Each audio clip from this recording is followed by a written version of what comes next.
मुझे आश्चर्य तब हुआ जब 91-92 में जब भारत ऑलरेडी फाइनेंशियल इंस्टेबिलिटी से जूझ रहा था। उस समय पर हमारे उस वक्त के फाइनेंस मिनिस्टर मनमोहन सिंह जी के द्वारा राजीव गांधी फाउंडेशन को over the 5 years 100 crore grant किए गए थे। जो हमारी जीडीपी की प्रॉब्लम चल रही है उसको हम 100 दिन में हम सॉल्व करेंगे। तो उनसे जब पूछा गया कि what exactly you will do, तो उन्होंने बोला मतलब जितने भी रिफॉर्म्स लिए जाते हैं हमारे देश में तो अक्सर क्रेडिट जो है वो प्रधानमंत्रियों को दिया जाता है, लेकिन ये हमें पहली बार ऐसा देखने को मिला कि आजकल भी लोग बोलते कि एयरपोर्ट भेज दिया, ये भेज दिया, वो भेज दिया। तो कहीं ना कहीं ये यही से स्टार्ट हुआ था और टेलर्ड अप्रोच इंडिया के स्पेसिफिक की नहीं गई थी। इससे समझ सकते हैं कि कैसे मतलब कराया गया था एलपीजी रिफॉर्म जो है वो कराया गया था। एक इकोनॉमिस्ट से तो एटलीस्ट एक्सपेक्ट किया जाना चाहिए कि वो पहले ही भाप ले कि क्या होने वाला है, जिसको काफ़ी बुरी तरीके से, काफ़ी मतलब एक इलिटरेट तरीके से ध्रुव राठी ने डिफेंड करने की कोशिश की थी लोकसभा के टाइम पर। 1000 करोड़ खर्च किए थे जो इमेज बनाने के लिए। उनके पर्सनल लाइफ में काफ़ी अच्छे व्यक्ति थे, उसके बारे में हम कुछ नहीं बोल रहे। हम जो पॉलिसीज़ थी जो हमारे देश पर अफेक्ट कर रही थी, जो हम पर अफेक्ट कर रही थी, उसके बारे में डिस्कशन कर रहे थे। भाई हाल ही में जो हमारे पूर्व प्रधानमंत्री है डॉक्टर मनमोहन सिंह जी, उनका दुखद निधन हुआ और उनके बारे में काफ़ी अलग अलग तरीके का परसेप्शन जो है वो देखने को मिलता है। मतलब कुछ एक लॉबी है जो उनको सर्वश्रेष्ठ प्रधानमंत्री जो है उसका दर्जा देती है, और एक लॉबी है जो उनको बिल्कुल ही अच्छा प्रधानमंत्री नहीं मानती है। और अगर जो बहुत अच्छा उनको प्रधानमंत्री मानते हैं उनकी भी अगर राय देखे कि क्यों बहुत अच्छे प्रधानमंत्री थे, तो जो कार्यकाल में वो प्रधानमंत्री थे वो कार्यकाल की तो बातें वो करते ही नहीं है कि क्या उन्होंने अच्छा किया था, लेकिन जो इकोनॉमिक रिफॉर्म उन्होंने लेकर आए थे, एलपीजी रिफॉर्म जिसे कहा जाता है, उसके बारे में ही वो बार बार जिक्र करते हैं, जिसके बारे में हम आज के वीडियो में भी उसके बारे में जानेंगे। तो मतलब शुरुआत करने से पहले मैं एक सीधे तरीके से आपको क्वेश्चन जो है वो पूछना चाहता हूँ कि क्या डॉक्टर मनमोहन सिंह जी एक बड़े इकोनॉमिस्ट थे? देखिए, अगर हम उनकी डिग्रीज देखें, उनकी जो एकेडमिक अचीवमेंट्स देखें, तो अनडाउटेडली ही वाज, मतलब कैम्ब्रिज यूनिवर्सिटी से उन्होंने किया है और उसके बाद में ऑक्सफोर्ड यूनिवर्सिटी से डीफिल किया है। तो अगर हम उनके एकेडमिक्स देखें तो डेफिनेटली उनका जो इकोनॉमिक्स में अचीवमेंट था दैट वाज एक्सेप्शनल तो नहीं बोल सकते हैं, बट येस इट वाज काफ़ी एक स्टैंडर्ड की अगर हम बात करें तो उनका एक स्टैंडर्ड अचीवमेंट वहाँ पे देखने को मिलता है। 2008-9 में एक बैंकिंग क्राइसिस आया था और उसके कारण हमारे जो इकोनॉमी थी it was not doing that well. Times of India की ये इंटरव्यू थी, that was an exclusive interview, और टाइम्स ऑफ इंडिया की इंटरव्यू ने क्वेश्चन पूछा मनमोहन सिंह जी से कि ठीक है, आप कह रहे हो कि हम एक बेटर इंडिया देंगे, लेकिन आप ये कैसे देंगे? आप कह रहे हो कि 100 दिन में हम इकोनॉमी की जो पॉलिसी, जो हमारी इकोनॉमिकल प्रॉब्लम्स चल रही है, जो हमारी जीडीपी की प्रॉब्लम चल रही है, उसको हम 100 दिन में हम सॉल्व करेंगे।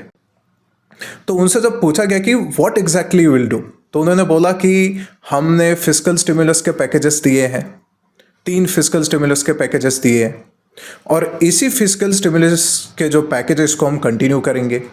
उसके बाद में हम प्लान करेंगे प्लानिंग कमीशन के साथ में वगैरह बैठ के, एंड हम फिर एक प्रॉपर सॉल्यूशन पे अराइव होंगे। तो आपको आंसर थोड़ा जनरलाइज नहीं लग रहा?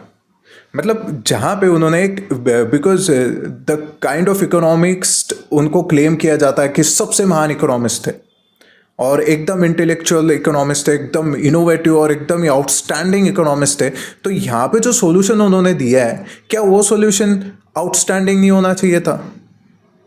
बस उन्होंने बताया कि क्योंकि सही बात है, मतलब कुछ ऐसा कुछ हटके और कुछ इस तरीके का चाहिए था कि जैसे पॉइंट्स में होता है कि हम ये चीज़ जो है ये करेंगे, देन उसके बाद ये करेंगे जिससे कि ये इकोनॉमिक रिफॉर्म आएंगे। स्ट्रक्चरल बोलिए, पॉलिसी में जो रिफॉर्म्स होते हैं, फिस्कल बोलिए, देन मॉनेटरी बोलिए, जो भी उनको करना हो वो अगर सीधे स्ट्रेट फॉरवर्ड तरीके से कहते रैदर देन कि जर्नलिस्ट तरीके से चीज़ों को कहना, जो कोई भी मतलब अगर किसी जर्नलिस्ट प्रधानमंत्री को भी अगर पूछा जाए कैसे करोगे तो शायद वो वही जवाब देंगे। क्योंकि इकोनॉमिक स्टिमुलस, फिस्कल स्टिमुलस एकदम सीधी सी बात है। जैसे आप लोन वेवर करते हो, that is a kind of economic stimulus. Tax waiver करते हो, उसमें आप इकोनॉमिक स्टिमुलस आप बात कर सकते हो। जैसे हम इकोनॉमिकल स्ट्रेंथ की बात करें तो इकोनॉमिकल स्ट्रेंथ में जो फेक करेंसी होती है, काउंटरफिट करेंसी होती है, that was a huge issue जो कि मनमोहन सिंह जी को भी पता था। और 2010 में उन्होंने बोला था कि ये एक बड़ा इशू है और इस इशू को सॉल्व करना चाहिए। लेकिन हम उनके कार्यकाल में क्या कोई हमने रिफॉर्म या कोई मेजर ऐसा देखा है कि उन्होंने फेक करेंसी के लिए कुछ किया हो, या फिर इंटेंशन भी ऐसा कुछ दिखा नहीं है। वन ऑफ द मेजर जो उनका आउटपुट उनको चाहिए था डिमोनेटाइजेशन से वो कि ये जो काउंटरफेट करेंसी ये प्रॉब्लम सॉल्व हो, जो कि पाकिस्तान में प्रिंट हो रही थी मनमोहन सिंह यूपीए गवर्नमेंट के टाइम पे, और उसको इन्होंने क्रिटिसाइज किया था। एंड ही सेड कि इसके बाद इकोनॉमी फिर से ग्रो होना मतलब उतना पॉसिबल नहीं है। लेकिन हमने देखा है कि economy is back on track, और करेंसी की जो फेक करेंसी की प्रॉब्लम है जो 2014 से अगर हम 2024 को कंपेयर करते हैं तो 70% फॉल हमको देखने को मिला है काउंटरफेट करेंसी या फिर फेक करेंसी के इसमें। थर्ड चीज, उनको जो जॉबलेस ग्रोथ के लिए क्रिटिसाइज किया जा रहा था, ग्रोथ तो हो रही है लेकिन जॉबलेस ग्रोथ हो रही है, तो उस पर भी उन्होंने ऐसी कोई जनरलाइज आंसर दिया था कि हाँ हम आरबीआई के साथ में बैठ के कुछ प्लान करेंगे और डायमंड और टेक्सटाइल सेक्टर में ही स्लो डाउन है, बाकी कुछ है नहीं, तो हम इसको सॉल्व करेंगे। डेटा अगर हम देखा जाए तो 4.6% ग्रोथ रह गई थी 2013 में, और इससे पहले जो एनडीए की आई थी 4.6%, 4.8% से 8.5%, 1998 में 4.8% थी, 2004 में जब वाजपेयी जी छोड़ के गए थे तो 8.5% हुई थी। और ये खुद पी चिदम्बरम ने कहा है, इकोनॉमिक सर्वे में पी चिदम्बरम ने कहा है। तो इसके बाद हमें मतलब उन्होंने पी चिदम्बरम ने क्या कहा था इकोनॉमिक्स? उन्होंने इकोनॉमिक सर्वे के बारे में ये कहा था कि इंडिया की जो ग्रोथ है 8.5% है 2004 में। मतलब हम मनमोहन सिंह जी के बारे में, जो मनमोहन सिंह को सपोर्ट करते हैं या फिर कांग्रेस को सपोर्ट करते हैं, क्योंकि वो सपोर्टर भी इसलिए सपोर्ट करते हैं क्योंकि वो कांग्रेस को सपोर्ट करते हैं, फिर मोदी का विरोध करते हैं, तो उनसे भी अगर हम जाने तो वो हमेशा बताते हैं कि सबसे मतलब हाईएस्ट ग्रोथ जो हुई थी वो मनमोहन सिंह के टाइम पे हुई थी। लेकिन जो 4.6% वो छोड़ के गए थे उस 2013-14 में, वो तो उसकी तो कोई बात नहीं कर रहा। ऐसा तो हो नहीं रहा कि एकदम 8-9% ही हर साल ग्रोथ आपने दी थी। डिमोनेटाइजेशन के क्रिटिसिज्म में या फिर इंडियन इकोनॉमी के क्रिटिसिज्म में भी मनमोहन सिंह जी ने कहा था कि 8-9% हमने ग्रोथ करना चाहिए। जब 2009 के इलेक्शन के पहले उनसे जब बात की गई थी तब भी उन्होंने 8-9% पॉसिबल है ऐसा बताया था, लेकिन पॉसिबल हुआ क्या? नहीं तो 4.6 हमको देखने को नहीं मिलता। मतलब इनके कार्यकाल में, जैसा कि काफ़ी सारे लोग ऐसा कहते हैं कि जब मनमोहन सिंह जी का कार्यकाल था उस समय पर जो जीडीपी ग्रोथ रेट है वो तो मतलब 8 से 9% के दौरान ही रही है। तो ऐसा मतलब सभी सालों में ऐसा हो पॉसिबल नहीं, हो पाया? सभी क्वार्टर्स में, सभी ईयर्स में ये पॉसिबल नहीं हो पाया था। और उस चीज़ को हम उतना ज़्यादा उसके डीप में भी नहीं जाते हैं कि वो जो ग्रोथ हुई थी वो ग्रोथ किस प्रकार से हुई थी, किन सेक्टर्स में हुई थी। जैसे हम जॉब्स की अगर बात करें तो जॉब्स हमेशा ही मनमोहन सिंह सरकार में एक प्रॉब्लम रही थी। 1.22 करोड़ जॉब्स हर साल अटल बिहारी वाजपेयी जी की जो एनडीए गवर्नमेंट थी उसने दिए थे हर साल, एंड यूपीए सरकार में सिर्फ 22 लाख हर साल जॉब्स आ रहे थे।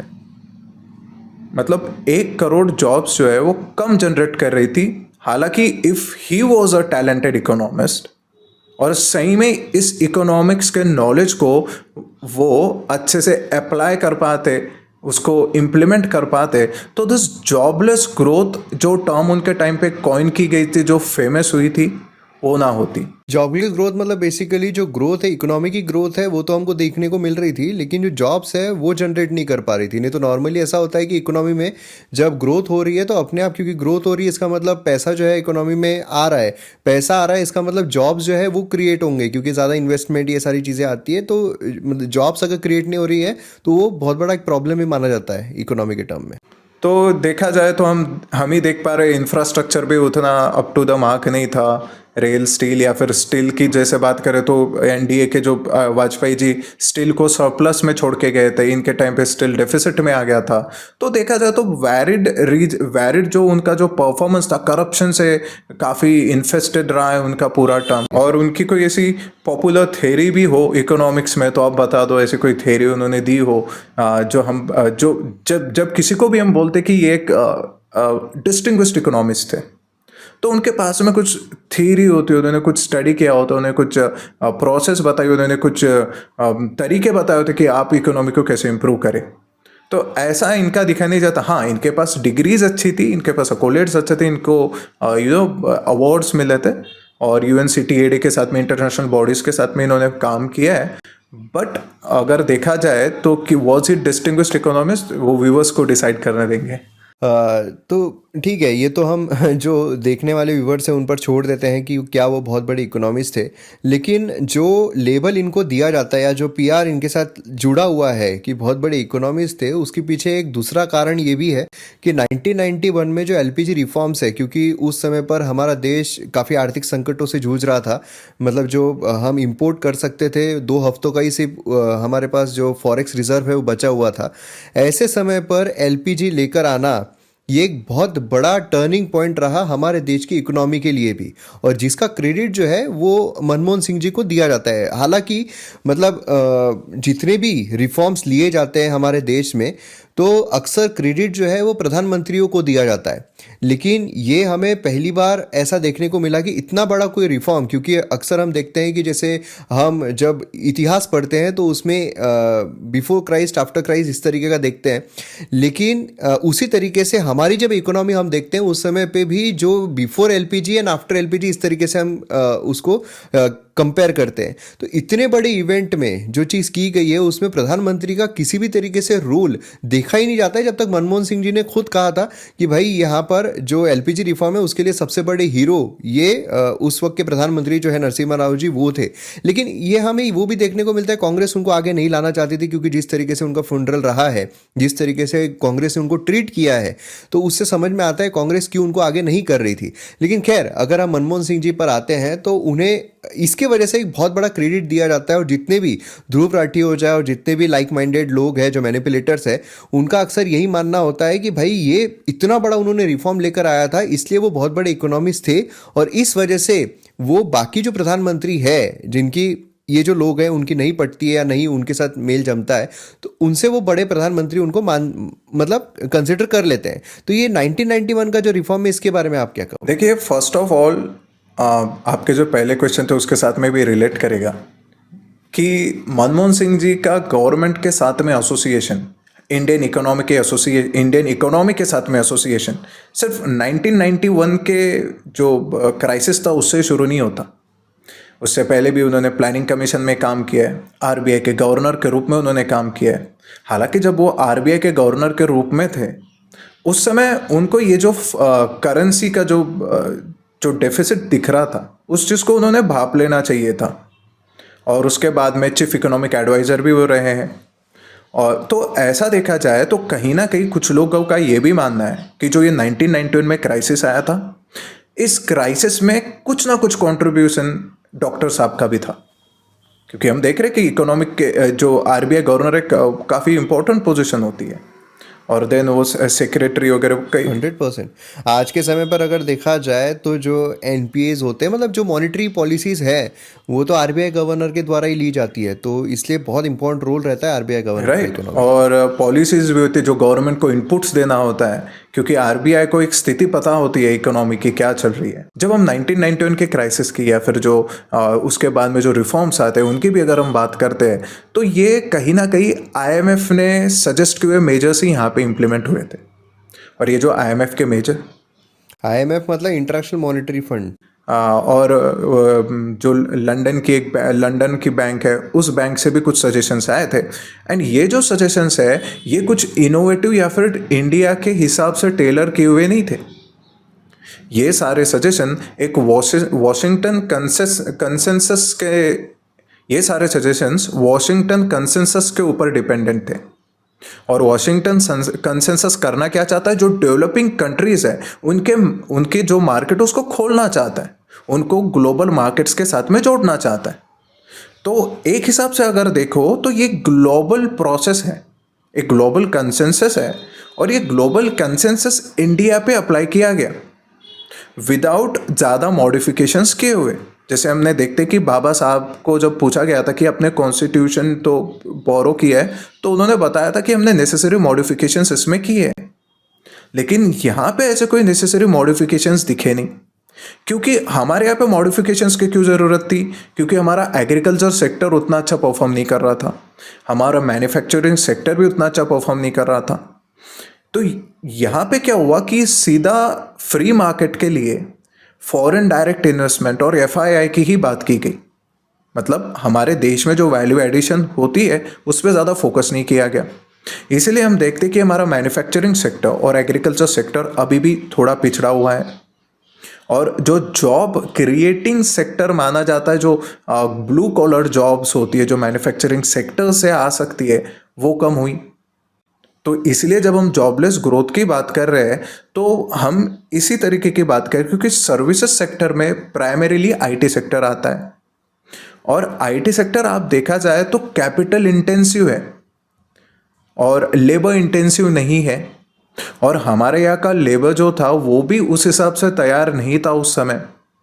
तो इसका देखा जाए तो हमें उतना फ़ायदा नहीं हुआ, क्योंकि इसका इम्प्लीमेंटेशन इंडिया स्पेसिफिक सही से नहीं हुआ था, जो एक फाइनेंस मिनिस्टर और एक डिस्टिंग्विश्ड इकोनॉमिस्ट की रिस्पॉन्सिबिलिटी बनती थी। मतलब कि जैसे स्टार्टिंग से आपने बताया कि जो आरबीआई वो गवर्नर रहे हैं, फिर उसके बाद फाइनेंस में भी काफ़ी उनका रोल रहा है। मतलब इन शॉर्ट हम ये कह सकते हैं कि सरकार में और सरकार की जो भी मॉनेटरी पॉलिसीज़ रही है, फिस्कल पॉलिसीज़ रही है, उनके साथ उनका कनेक्शन काफ़ी पहले से रहा है।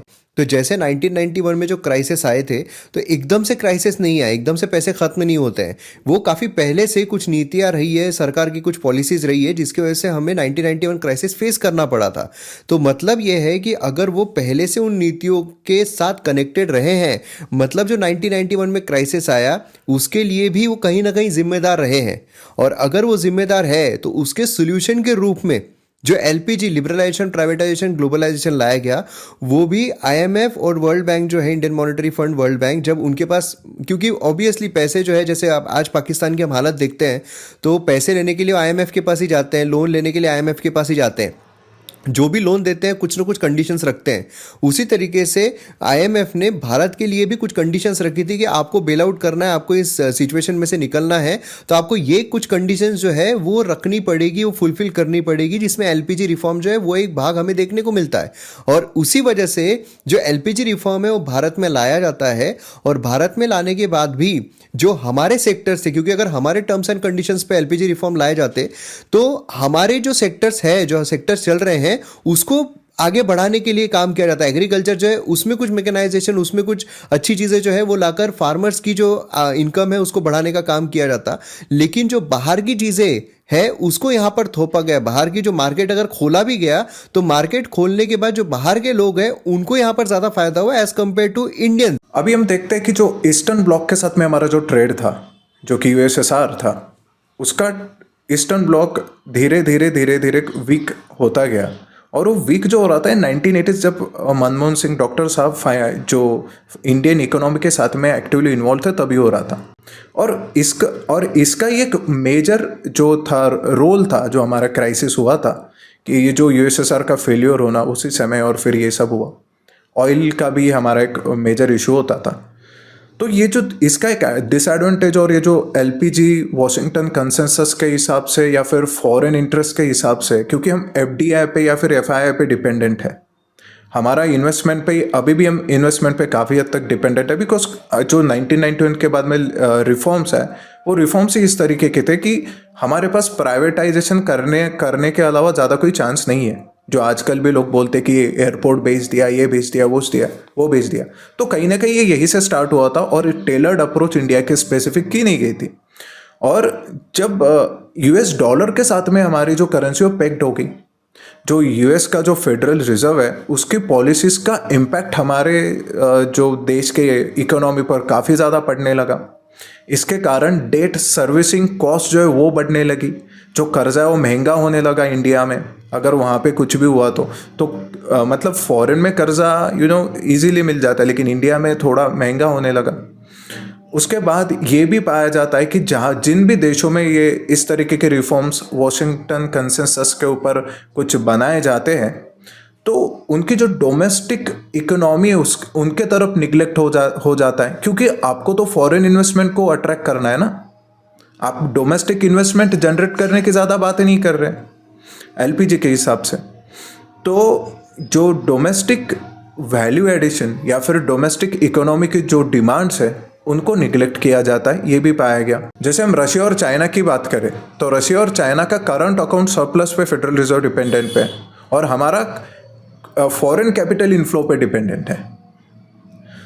मतलब आप इस पे से नाम से ही समझ सकते हैं कि जितना फॉरेन कैपिटल के हिसाब से हमारी पॉलिसीज बनना स्टार्ट हो गया।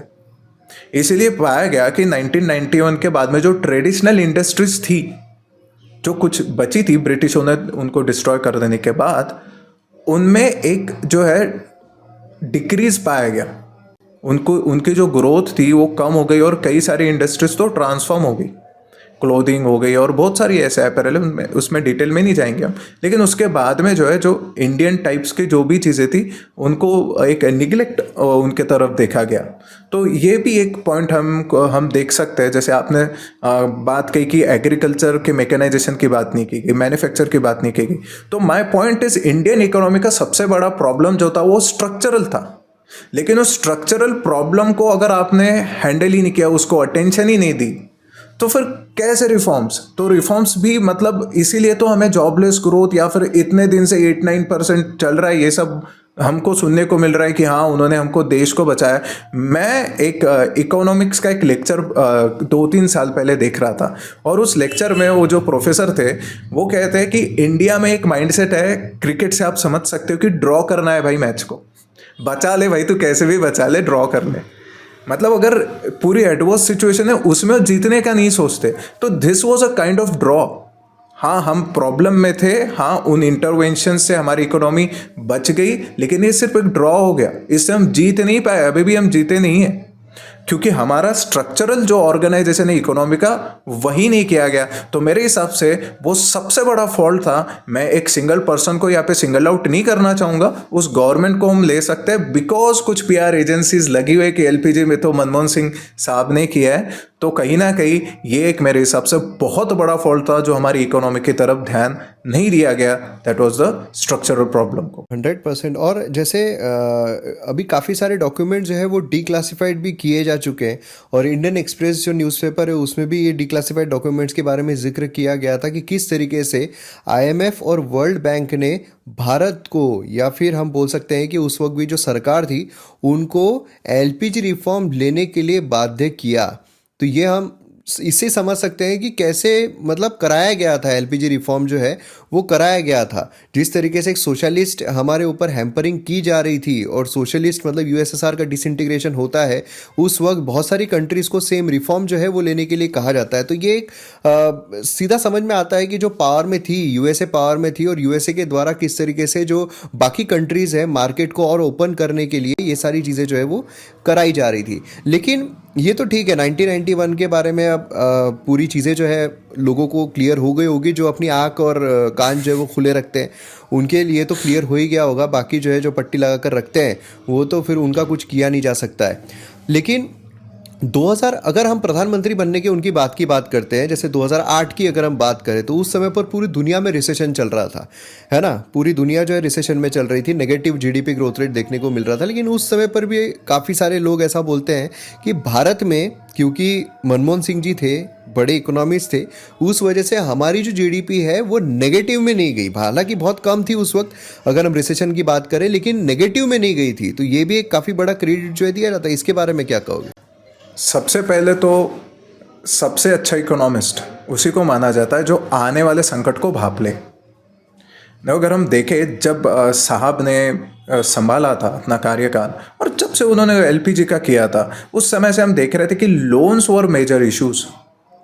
जो लोन था वो बहुत बड़ा इशू था। और मतलब मैं उसी बात पर वापस आऊँगा कि हमारा फोकस था इन्वेस्टमेंट पे, वैल्यू एडिशन पे हमारा फोकस नहीं था। तो इन्वेस्टमेंट के लिए क्या लगेंगे? लोन्स लगेंगे, बड़े बड़े लोन्स। तो मतलब ये इसका थोड़ा एग्जाम्पल से अगर आप बता पाओ, क्योंकि क्या है ना, बहुत सारे जो हम ऐसा चाहते हैं कि लोगों को पूरी क्लैरिटी मिल जाए, है ना। तो इसलिए थोड़ा वैल्यू एडिशन और जो लोन आपने बताया, तो इन दोनों में जो डिफरेंस है थोड़ा एग्जाम्पल के थ्रू अगर आप बताओ तो। जैसे फॉर एग्जाम्पल आलू है, आलू मशीन से डालो सोना निकालो वाला आलू नहीं।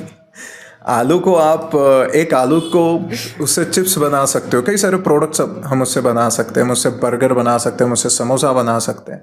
तो ये तो सीधी बात है कि एक आलू की वैल्यू बढ़ जाती है जब उससे कुछ प्रोडक्ट बनाते हैं। सिमिलर मिल्क का भी, मिल्क के जब प्रोडक्ट्स है वो मिल्क से ज़्यादा रेट में बिकते हैं। जो भी डेयरी इंडस्ट्रियलिस्ट जो बड़े हुए वो इसी से बड़े हुए क्योंकि उन्हें दूध से चॉकलेट वगैरह ये सारी चीज़ें बनाई। लेकिन जब हम लोन्स पे इन्वेस्टमेंट की जब हम बात कर रहे हैं, मतलब हम हैं ऐसे ही है, बस आप इन्वेस्टमेंट लेके आओ और आप आपके हिसाब से करो।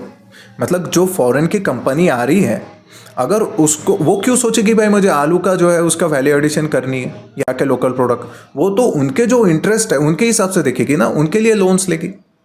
मतलब यहाँ के इकोनॉमी के हिसाब से, यहाँ के लोगों के डिमांड्स के हिसाब से, फॉर एग्जांपल यहाँ पे समोसा ज़्यादा पसंद किया जाता है, तो यहाँ पे वो आलू की जो अगर हम वैल्यू एडिशन और समोसे के हिसाब से करेंगे तो उसका ज़्यादा फायदा होगा यहाँ पे लोकल इकोनॉमी में भी। और यही बात नहीं होगी जब हम उसको वैल्यू ऐड कर रहे तो उसका कंपटीशन भी बढ़ती है, क्योंकि समझ लो आपने भी आलू की प्रोसेसिंग लगाई, मैंने भी लगाई, तो आपसे बेहतर मैं करना चाहूँगा, तो हम दोनों में जो डोमेस्टिक प्रोड्यूसर्स है या फिर डोमेस्टिक मैन्युफैक्चरर्स है उनमें कंपटीशन बढ़ गई। उससे क्या हो गया कि क्वालिटी बढ़ने लगी और फिर जो प्राइस कम्पिटिटिव होने लगा, उसके बाद जब क्वालिटी बढ़ जाती है तो हम इसको ग्लोबल ले जा सकते हैं, एक्सपोर्ट कर सकते हैं। वो चीज़ तो हो ही नहीं रहती। 100% जैसा अभी जो आपने कहा ना, यही चीज़ अक्सर क्योंकि यूपीएससी के लिए जब मैं इकोनॉमी पढ़ाता हूँ तो उसमें यही कहा जाता है कि हम क्योंकि पहले एग्रीकल्चर सेक्टर में थे एंड एग्रीकल्चर सेक्टर के बाद हम सीधा जंप किए सर्विस सेक्टर में, हम मैन्युफैक्चरिंग सेक्टर में नहीं जा पाए। लेकिन उसके पीछे का जो रीज़न है, अक्सर यूपीएससी के लिए क्या दिया जाता है कि जब हमको आज़ादी मिली उस समय तक बाकी जगह पर इंडस्ट्रियल रिवॉल्यूशन हो चुका था, तो अगर हम उस वक्त मैन्युफैक्चरिंग सेक्टर में एंटर करते तो हम शायद पीछे रह जाते, या फिर हम समझ लीजिए बाकी जीत चुके हैं, उसके बाद हम शुरुआत करते। इसलिए हमने सीधा सर्विस सेक्टर पे किया। लेकिन आप जो अभी चीज़ बता रहे हो ये यहाँ पर काफ़ी एक सटीक बैठती है कि मैन्युफैक्चरिंग सेक्टर में हम जा सकते थे लेकिन हमने उस पर फोकस ही नहीं किया। हमने जो हमारे स्ट्रक्चरल डिफिशियंसीज थी इसको ध्यान ही नहीं दिया और हमने सीधा एफडीआई एफआईआई पे फोकस किया। जो आपने कहा कि आईएमएफ और वर्ल्ड बैंक ने काइंड ऑफ थोपा गया था जो रिफॉर्म्स थे हमारे ऊपर, और सिर्फ हमारे ऊपर ही नहीं, ऐसे ये जो वॉशिंगटन कंसेंसस है ये पूरे डेवलपिंग वर्ल्ड के लिए वही बात करता है। मतलब इनको क्या चाहिए कि मार्केट खोलो और खोलो। क्यों? क्योंकि यहाँ के जो इंडस्ट्रियलिस्ट है, यहाँ के जो इन्वेस्टर्स है वो पैसे कमा सके। वही है ना, आईएमएफ को जो डोनेटर्स है वगैरह, यूएस फेड जब स्ट्रांग होगा, यूएस डॉलर जब स्ट्रांग होगा तभी वो लोग कमाएंगे। तो इवेंचुअली जब हम देखते हैं कि ये डीप स्टेट वगैरह इतना क्यों इन्वॉल्व होता है, या फिर फोर्ड फाउंडेशन या फिर CIA, why are they so, उनका इतना इन्वॉल्वमेंट क्यों होता है, why are they so much focused on India's market?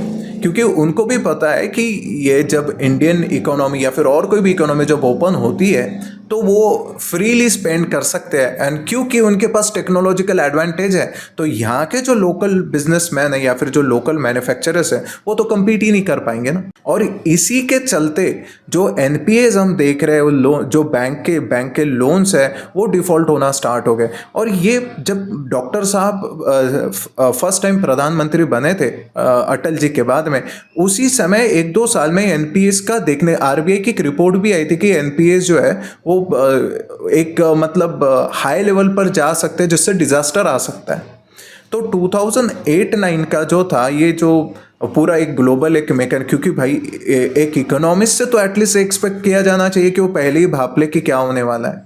लेकिन हमने 2009 की, अभी मैंने आपसे इंटरव्यू की बात की तो इंटरव्यू जो टाइम्स ऑफ इंडिया का हुआ था, उन्होंने यही पूछा था कि हमारी इकोनॉमी जो डाउनफॉल हो रहा है आप इसको कैसे रिवाइव करेंगे। तो उन्होंने कहा था कि मैं 100 दिन में कर लूँगा। जैसे अभी केजरीवाल जी से पूछा गया था कि आप सरप्लस में थे, अभी आप डेफिसिट में आए, तो बोले मैं इनकम टैक्स में था। हाँ, आंकड़ों का जादूगर हूँ। हाँ, मैं कर लूंगा। मतलब अगर ये मोदी जी कहते या फिर और कोई कहते तो भाई आपका स्पेसिफिक प्लान क्या है, इनसे नहीं पूछेंगे। वो देखो अभी ऐसा है, हाँ, हम अगर अरविंद केजरीवाल जी की बात करें तो वो जादूगर तो वो अपने आप को कह रहे बहुत हम्बल उनका ये हो गया, क्योंकि जो अवध ओझा सर है उन्होंने तो उनको भगवान कह दिया है, तो जादूगर तो बहुत छोटी उपाधि हो गई। ये भी है। तो अभी जब डॉक्टर साहब की हम बात कर रहे हैं तो डॉक्टर साहब की केस में भी हम ये कह सकते हैं कि जो मेन रीज़न था उस रीज़न को, स्ट्रक्चरल डिफिशियंसीज को आपने नहीं पकड़ा था, और जो हमने थोड़ा सा एक स्लो डाउन आया था उस चीज़ के हिसाब से, क्योंकि आप मुझ पर विश्वास मत करो, आप पॉलिसी देखो। क्या 2004-5 की, क्योंकि बहुत सारे इकोनॉमिस्ट थे जो कि इकोनॉमी के ऊपर ध्यान रखते हैं, उन्होंने 2000 में, 2001, 2002 में ये प्रेडिक्ट कर दिया था 2008-9 वाली जो बात। बहुत सारे जो रिनाउंड इकोनॉमिस्ट थे, अगर हम इकोनॉमिकली उतना भी पढ़ते रहते और उस चीज़ को थोड़ा सीरियसली लेते तो हम उस पर पहले ही एक्ट कर सकते थे। एक 2007-8 में एक रिपोर्ट आई थी, मुझे एग्जैक्टली नाम याद नहीं आ रहा। उस रिपोर्ट में तो काफ़ी अच्छे तरीके से उसमें बताया गया था कि इस चीज़ों के कारण जो है वो जो इकोनॉमी में एक स्लो डाउन आ सकता है। इसी के कारण तो उन्होंने जो इकोनॉमिक स्टिमुलस दिया था ना, स्टिमुलस जो दिया गया था, मतलब हेलीकॉप्टर मनी जिसको कहा जाता है, स्टिमुलस की वजह से हमको डबल डिजिट इन्फ्लेशन, मतलब आगे काफी नुकसान उसका झेलना राइट। पड़ा। तो आपने पैसे इन्फ्यूज किए इकोनॉमी में और उसके कारण फिर आपकी सिचुएशन थोड़ी दिख रही थी अच्छे से। ऐसा तो है ही नहीं कि जो स्ट्रक्चरल प्रॉब्लम्स थे वो सॉल्व हो गए थे। और फिर रिसोर्सेस की बात की गई तो रिसोर्स पे तो माइनॉरिटी का हक बता रहे हैं। तो क्योंकि उन्होंने जो ये नहीं कहा कि रिसोर्सेस पे उनका हक है, कि जो हम अपने आप को कॉम्पिटिटिव जो बना पाए उनका हक है। हाँ, उन्होंने तो बेसिकली कहा था माइनॉरिटी स्पेसिफिकली मुस्लिम्स का फर्स्ट राइट है हमारे रिसोर्सेज पर, जिसको काफ़ी बुरी तरीके से, काफ़ी मतलब एक इलिटरेट तरीके से ध्रुव राठी ने डिफेंड करने की कोशिश की थी लोकसभा के टाइम पर। खैर, ध्रुव राठी से याद आया कि ध्रुव राठी ने अभी जब इनका देहांत हुआ डॉक्टर मनमोहन सिंह जी का, उस समय पर ट्वीट किया था। ट्वीट में उन्होंने, हालांकि अगर पूरा ट्वीट उनका देखा जाए तो उसमें उन्होंने डेमोक्रेसी की भी बात की थी, लेकिन शायद उनको बाद में पता चला कि यहाँ डेमोक्रेसी की बात करना सही नहीं है, क्योंकि एनएसी ये सारी चीज़ें आ जाती है आगे, इसलिए उन्होंने फिर उस चीज़ को एडिट कर दिया। क्योंकि स्टार्टिंग में मैंने देखा था कुछ डेमोक्रेसी जैसा उन्होंने कुछ उसमें लिखा था, लेकिन फिर उसके बाद उन्होंने एडिट कर दी वो डेमोक्रेसी वाली चीज़। लेकिन जो उसमें उन्होंने मेंशन किया है, जो अभी भी मौजूद है, वो है फ्री एंड इंडिपेंडेंट मीडिया का। तो भाई मनमोहन सिंह जी जो है, उन्होंने मीडिया को काफ़ी फ्री और इंडिपेंडेंट रखा था। आपने रेडिया टेप्स का नाम सुना होगा, रेडिया टेप्स कंट्रोवर्सी। उसके हिसाब से जो यूपीए गवर्नमेंट थी under the leadership of doctor Manmohan Singh ji, उन्होंने अराउंड 2000 करोड़ खर्च किए थे जो इमेज बनाने के लिए। ये एक्सपोज हुआ था। और एनडीटीवी ने एक स्टोरी चलाई थी कि जो मनमोहन सिंह गवर्नमेंट के जो मिनिस्टर्स का रिपोर्ट कार्ड बनाने वाले उन्होंने स्टोरी चलाई थी। समरेंद्र सिंह नाम के वहाँ पे पत्रकार हुआ करते थे एनडीटीवी में। उन्होंने बताया था कि बाद में उनको फ़ोन आया था कि आपको स्टोरी निकाल देनी है। और फिर एनडीटीवी के जो चेयरमैन थे प्रणव रॉय, किसका, मतलब रवीश कुमार जी का फोन आया था क्या? वो यूपीए गवर्नमेंट से ही आया था। और फिर ऐसा भी बताया जाता है कि नटवर सिंह जो एक्सटर्नल मिनिस्टर थे उस समय पे, और वो गांधी जो घराना है उसके काफ़ी क्लोज माने जाते थे, जब उनका रिपोर्ट कार्ड भी एनडीटीवी ने चलाया था तो उनको ऐसा एलिजेडली कहा जाता है कि सीधा डॉक्टर साहब का ही फ़ोन गया था, फ़ोन करके उन्होंने सीधा रिव्यू किया था कि आपने ये स्टोरी हटा देनी। पर ऐसे कैसे हो सकता है? वो तो इतनी ज़्यादा प्रेस कॉन्फ्रेंस किया करते थे, वो तो इतने ज़्यादा मीडिया के क्लोज थे, तो ऐसे कैसे फ़ोन कर दिया उन्होंने? और ये जो रेडिया टिप्स की मैंने बात की अभी आपसे, तो इसमें वो भी बताया गया है कि साहब अपने 20-25 पत्रकार लेके चलते थे, और उन पत्रकारों का काम ही 2000 करोड़ बांटे क्यों थे? ताकि ये बताए कि हाँ हम प्रेस कॉन्फ्रेंस लेते हैं। अर्नब गोस्वामी भी एक बार क्वेश्चंस कर रहे थे तो पीएमओ के ऑफिसर्स ने उनको रोका था कि आप ये सवाल नहीं पूछ सकते। जब वो प्रधानमंत्री थे उस समय की बात है, मनमोहन सिंह जी प्रधानमंत्री थे तब की बात है। तो मतलब अगर इतना ही, तो फिर ऑर्गेनाइज तरीके से क्यों आप डिफेंड कर रहे हो? इतना जो ऑर्गेनाइज तरीके से हमको देखने को मिल रहा है, क्यों डिफेंड कर रहे हो? जो स्वामी रामदेव का जो उन्होंने जो सत्याग्रह किया था उसके ऊपर लाठीचार्ज चलाई थी, और वो लाठीचार्ज की बातें तो बाहर ही नहीं आई थी। तो मतलब उस समय लोगों को ध्यान में है कि जो मीडिया ये कितना मैनिपुलेटेड है। मतलब तब सोशल मीडिया वगैरह थोड़ा सा एकदम इन्फेंट स्टेज में इंडिया में था, तो उस समय पे थोड़ा बहुत जानकारी आने लगी थी कि हाँ इनको ज़बरदस्ती उठवाया गया, इनके ऊपर लाठियाँ चलाई और उनको रातों रात वहाँ से भगा दिया गया। तो जो एक डेमोक्रेसी के प्रेमी उनको बताया जाता है, तो ये कौन करता है? और तब पीएम तब हमारे जो नरेंद्र मोदी जी थे, उन्होंने इस चीज़ को स्ट्रेट अवे क्रिटिसाइज किया था कि इसमें पूरी की पूरी गलती जो है वो मनमोहन सिंह जी की है। तो ये जो बात बताया जाता है कि काफ़ी मीडिया फ्रेंडली है, आप ही जज कर लो, हम क्यों कहें बाकी चीज़ें। ये रेडिया जिनको है तो ये सारे टेप्स वगैरह जो हमने यहाँ पे मेंशन किया वो सारी चीज़ों पे जाके रिसर्च कर सकते हैं वो लोग। एक 93rd कॉन्स्टिट्यूशनल अमेंडमेंट एक्ट आया था जिसमें 27% रिजर्वेशन ऑफ हायर इंस्टीट्यूशंस, जो हायर इंस्टीट्यूशंस, एजुकेशनल इंस्टीट्यूशंस वहाँ पे देने की बात की गई थी, जिसमें IIT IIMs ये सारी चीज़ें भी उसमें इन्वॉल्व है। तो बहुत सारे लोगों ने कहा गया कि ऐसे जो प्रोफेशनल इंस्टीट्यूशंस में अगर आप रिजर्वेशन दोगे तो यू आर किलिंग मेरिटोक्रेसी, है ना। और यहाँ पे आप जो सही में काम कर रहे हैं, मेहनत कर रहे हैं, जो टैलेंट बाहर आना चाहिए वो नहीं आ पा रहा। बहुत लोगों ने, फिर बहुत सारे डॉक्टर्स थे, उन्होंने प्रोटेस्ट किया, उन्होंने रास्ते पे आकर काफ़ी प्रोटेस्ट किया। तो कई डॉक्टर्स ने तो फास्ट भी किया था, कई दिनों तक फास्ट किया था। आप मुझे बताइए, क्या आपको न्यूज़ चैनल पे दिखा था? हमने जो CAA के प्रोटेस्ट है, जो शाहीन बाग वाले, वो तो रोज़ मीडिया पे चलता था, फार्मर्स प्रोटेस्ट, रोज़ हम उनके जो है फोटोज़ देखते थे। लेकिन क्या आपको डॉक्टर्स के जो प्रोटेस्ट थे, इनके फोटोज़ कभी दिखे मीडिया में?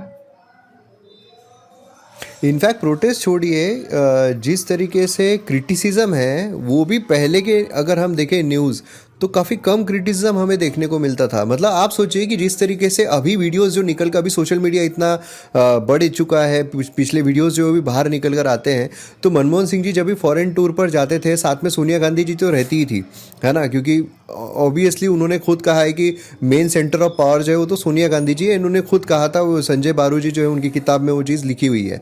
तो ये तो हम मान लेते हैं कि सोनिया गांधी जी सब कुछ चला रही थी, लेकिन इसके बावजूद जिस तरीके से उनका मैनरिज्म था, जिस तरीके से उनकी बॉडी लैंग्वेज थी मनमोहन सिंह जी की, तो ये जो चीज़ है इससे हमको अगर आज के समय पर अभी अगर मोदी जी उस तरीके की बॉडी लैंग्वेज रखते थे तो पता नहीं किस तरीके से उनको क्रिटिसाइज किया जाता था। राइट, जैसे राहुल गांधी जी ने उनके ऑर्डिनेंस को सीधा क्रिटिसाइज कर दिया था। और कब क्रिटिसाइज किया था? टाइमिंग देखो, राहुल गांधी की जो टाइमिंग जो है ना वो हमेशा इम्पेकेबल होती है भाई। मैं समझ ही नहीं पाता कि इनको टाइमिंग से इतनी नफरत क्यों है। जब मनमोहन सिंह जी US जा रहे थे बराक ओबामा से मिलने, उस समय इन्होंने वो सब ऑर्डिनेंस का सीन किया था। मतलब तब डॉक्टर साहब US में थे और उन्होंने वहाँ से जवाब दिया था, और जब फाड़ दिया था तो डॉक्टर साहब क्या कहते कि हम आके रिकंसिडर करेंगे, और ये सुप्रीम कोर्ट के, जबकि उस वक्त राहुल गांधी जी किसी भी तरीके की कॉन्स्टिट्यूशनल पोस्ट नहीं करते, जैसे आज लीडर ऑफ अपोजिशन उनको कहा जाता है, उस समय पर ऐसा कुछ था नहीं। और सुप्रीम कोर्ट जो थे, सुप्रीम कोर्ट के डिसीजन के ऊपर बेस्ड ऑर्डिनेंस बना था। और जो वो कह रहे थे कि इससे जो कॉन्विक्ट्स है उनको माफ कर दिया जाएगा, एक्चुअली नहीं था। यहाँ पे एक मिडल पाथ ढूंढा गया था इस ऑर्डिनेंस के तौर पे कि ठीक है, आप मतलब अगर आपकी अपील पेंडिंग है तो आप तब आप यहाँ बैठ सकते हो, अगर आप अपील पेंडिंग हो तो। पहले ऐसा था कि अपील नहीं, और उसमें भी कुछ टाइम लिमिट वगैरह उसमें दिया था, तो कहीं ना कहीं एक मिडल वे आया था, लेकिन इन्होंने फाड़ के फेंक दिया। और ये भी कब हुआ था? जब कई सारे डिस्कशंस उसके हुए थे, कई सारे मीटिंग्स में, कैबिनेट मीटिंग्स, जिसमें राहुल गांधी जी, सोनिया गांधी जी को तो सब पता ही होता था, सबसे पहले उनको ही पता होता था। और उसमें भी मनमोहन सिंह जी क्या कहते कि हाँ मैं वापस आके देखूंगा। मतलब उन्होंने इनको सीधा कंडेम कर देना चाहिए था कि नहीं, आप ऐसा नहीं कर सकते, आप एक कॉन्स्टिट्यूशनल जो डॉक्यूमेंट है उसको या नहीं ऐसा फाड़ के फेंक सकते। पार्लियामेंट्री डॉक्यूमेंट, अगर हम कॉन्स्टिट्यूशनल भी ना कहें तो उसको भी आप ऐसे नहीं फाड़ के फेंक सकते एक ऑर्डिनेंस को। तो राइट टू एजुकेशन एक्ट 2009 की भी अगर मैं बात करूं तो मुस्लिम अपीजमेंट का एक चार्ज इनके ऊपर लगता है, जब उन्होंने माइनॉरिटी के जो सोर्सेस की बात की कि रिसोर्सेस पे माइनॉरिटीज का हक सबसे पहला। तो सिर्फ ये एक ही चीज़ नहीं थी। जब 2009 का जो RT एक्ट था, इसमें ऐसा कहा गया कि 25% आप रिजर्वेशंस अलाउ करोगे जो डिसएडवांटेज सेक्शन है प्राइवेट स्कूल्स में, तब लागू किया गया। अब प्राइवेट स्कूल्स में भी एक एक्सेप्शन है कि माइनॉरिटीज को नहीं लगेगा ये।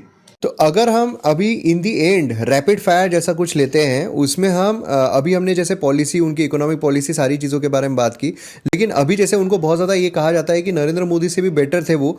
तो अगर हम कंपैरेटिवली देखें क्यों कुछ पैरामीटर्स पर, तो कैसे कौन आगे जाता है? जैसे फर्स्ट अगर हम देखें फॉरेन पॉलिसी, तो उसके बारे में आप किसको ऊपर रखोगे? आप ही अगर रेगुलरली फॉलो कर रहे हो तो देख पाते हैं कि हम एक हमको कंसल्ट किए बना जो मेजर पॉलिसीज है वो ली नहीं जाती, चाहे वो यूक्रेन रशिया का वॉर हो या फिर इजराइल का और हमास का हो। तो दोनों तरीके की जो पार्टीज हो इंडिया को इन्वॉल्व करना चाहती है। हम देखते हैं कि US भी इंडिया को अपने साथ लेना चाहता है, रशिया भी लेना चाहता है, और इंटरनेशनल इंटरनेशनल सोलर अलायंस जैसे जो चीज़ें हमने बनाई रिन्यूएबल एनर्जी के लिए, एक रिन्यूएबल एनर्जी ट्रांजिशन। देखो जो हमारे इकोनॉमी का जब हम स्ट्रक्चरल बात कर रहे थे तो ऑयल के ऊपर जो हमारा डिपेंडेंस था वो एक बहुत बड़ा प्रॉब्लम था, लेकिन पहली बार एनर्जी ट्रांजिशन के ऊपर इतना ज़्यादा फोकस हमको करते हुए दिख रहा है, और उसके साथ में इंटरनेशनल उसका एक बॉडी, एक ऑर्गेनाइजेशन, एक बैकिंग भी रेडी की जा रही है। तो यू कैन सी, और कितने सारे अवार्ड्स भी मोदी जी को उसके लिए मिल भी रहे हैं। 100%। और अगर हम बात करें इंफ्रास्ट्रक्चर की, एयरपोर्ट्स हो गए, रेलवेज हो गए, रोड्स हो गए, तो इसमें जैसे रोड्स की तो बात की जाए तो अगर हम पहले वाले एनडीए से ही कंपेयर कर लें, पहले वाले एनडीए ने 7 साल में 4,000 पर ईयर, अराउंड 4,500 किलोमीटर्स पर साल नेशनल हाईवेज वो बना रहे थे, और सिंह साहब की गवर्नमेंट जो थी वो 1100 के अराउंड कुछ बना रहे थे। और 7 साल में ही एनडीए गवर्नमेंट ने उस समय 32,000 के नेशनल हाईवेज बनाए थे, और पूरे 46 ईयर्स में और मनमोहन सिंह साहब के मिला के भी उतना नहीं बन रहा था। तो सीधा सीधा हमको देख रहा है कि नेशनल हाईवेज तो उन्होंने बनाए। अगर हम स्टील की बात करें तो मैंने पहले भी मेंशन किया कि स्टील सरप्लस में था और उसको फिर डेफिसिट में लेके आ गए। तीसरी बात अगर हम करें कि जो हमारा बॉर्डर रोड्स है, बॉर्डर रोड्स तो कितने सारे पेंडिंग ही थे, जो चाइना के ऊपर जो बॉर्डर्स है, और फिर वहाँ के जो हम देख रहे हैं कि चाइना ने बिलियंस ऑफ डॉलर्स खर्च किए वहाँ पे विलेजेस बसाने के लिए ताकि उनका होल्ड रहे। वैसे हमारे विलेजेस को टेलीकम्युनिकेशन फैसिलिटीज वगैरह नहीं थी। अभी देखा गया है कि अराउंड 70% विलेजेस को अच्छे से टेलीकम्युनिकेशन के साथ में कनेक्ट किया गया है। हालांकि ये जो इनपुट की जो विलेजेस है, बॉर्डर विलेजेस, उनको टेलीकम्युनिकेशन इंटरनेट से कनेक्ट करने की जो बात है, ये इनके समय ही कुछ बॉडीज़ ने रिकमेंड किया था, सिक्योरिटी सीसीएस आई थिंक उन्होंने किया था, लेकिन कैबिनेट कमेटी जो सिक्योरिटी की थी उन्होंने रिकमेंड किया था, लेकिन रिएक्ट अभी किया गया। तो रोड्स भी बने, जो सबसे ऊंचा टनल है वो बनाया है, तो मनाली और लेह को कनेक्ट करने वाला। तो कनेक्टिविटी की हम बात करें, पोर्ट टर्न अराउंड टाइम की, शिपिंग का जो टर्न अराउंड टाइम है, वो shipping turnaround time Vajpayee ji के समय पे 3 दिन के अराउंड था, 3 दिन से थोड़ा ऊपर। सिंह साहब आए और 5 दिन के ऊपर बढ़ा के गए शिपिंग टर्न अराउंड टाइम, और फिर मोदी जी आए अभी 2023-2024 तो 2 दिन पे आ गया, मतलब 3 से 5, 5 से 2। जो फेक करेंसी उसको भी काउंटर किया गया। और डिजिटाइजेशन की जो बात की गई, जब हम इनको 2009 में प्रश्न पूछा था कि आप कैसे करोगे, तो ऐसा कोई ऑब्जेक्टिव आंसर दे नहीं पाए। जैसे अभी हमारे पास है कि हम डिजिटल इंडिया करेंगे, मेक इन इंडिया करेंगे, हम सेमीकंडक्टर लाएंगे, हम एआई यूनिवर्सिटी बनाएंगे। तो ये सारी एक चीज़ जो है वो तो यहीं पे मतलब अभी दिखने को मिल रही है। हाँ, और अगर हम टेररिज्म में भी देखें तो उस समय पर भी कैजुअलिटीज़, टेररिज्म के अटैक्स जो है वो हमें यूपीए गवर्नमेंट में ज़्यादा देखने को मिले थे। देन पॉवर्टी अगर हम देखते हैं तो पॉवर्टी एलिवेशन, मतलब आज हम देखें एनडीए गवर्नमेंट ने काफ़ी लोगों को गरीबी रेखा से बाहर निकाला है।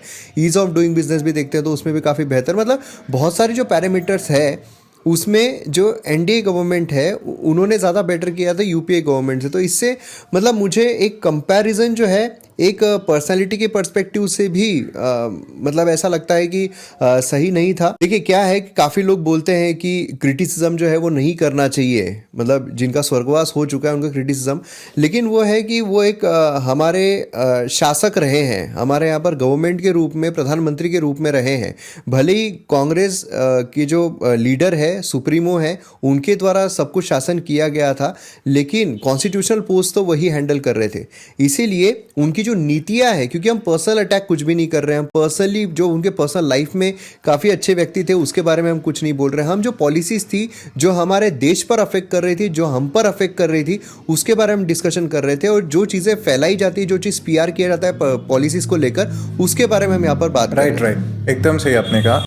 जैसे 2009 की एक मैं छोटी सी बात ऐड करना चाहूँगा कि कैसे इन्होंने इंटीग्रिटी को डैमेज किया था पीएम पद को, कि ये पीएम होते हुए इन्होंने राहुल गांधी जी के लिए डिनर होस्ट किया था। तो ये एक विकीलीक्स से जो उससे ये बात बाहर आई थी, और इस हिसाब से तो फिर जो बाहर के लोग हैं वो भी किस हिसाब से देखेंगे, कैसे इन्वेस्टमेंट आएगी, कि यहाँ के तो पीएम की कोई वैल्यू नहीं है, कि मतलब वो एक शहजादे साहब के लिए डिनर होस्ट कर रहे हैं। तो ये भी एक चीज़ हमें देखनी चाहिए कि क्या उसका मिसयूज हुआ है उस पोस्ट का, to serving interest of someone who is not in the government. तो यही चीज़ है जो सारी हमें देखने को मिल रही थी। बाकी हमने वही बातें की जो पब्लिक डोमेन में सारी चीज़ें अवेलेबल है, उसी के बारे में बात की। और इसी तरह वीडियो हम बनाते रहेंगे और मैं उम्मीद करता हूँ कि बाकी जो लोग हैं उनको ये डिस्कशन ज़रूर अच्छा लगा होगा। तो बाकी मिलते हैं हम अगली वीडियो ओके, में। नमस्कार। जय